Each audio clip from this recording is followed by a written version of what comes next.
Welcome to the Slop Farm. Enjoy the video.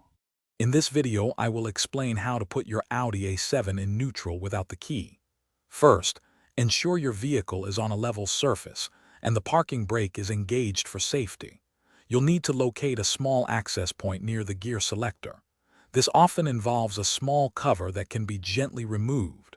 Once open, you'll see the emergency release mechanism. This process is crucial for towing or moving the car when the engine won't start.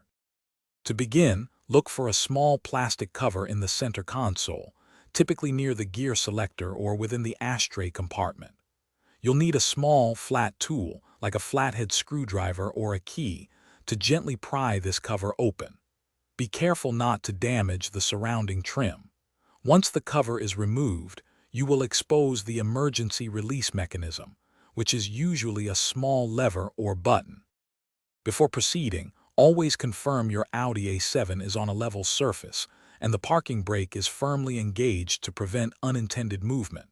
With the access cover removed, locate the emergency release lever, which is often yellow or a distinct color. Press down on the locking mechanism or pull the lever upwards, and while holding it, you can then move the gear selector into the neutral position. This action bypasses the electronic lock.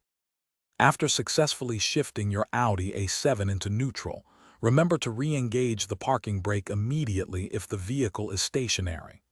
This emergency release is designed for specific situations, like towing, so avoid using it for routine operations. Always consult your owner's manual for detailed instructions and safety warnings.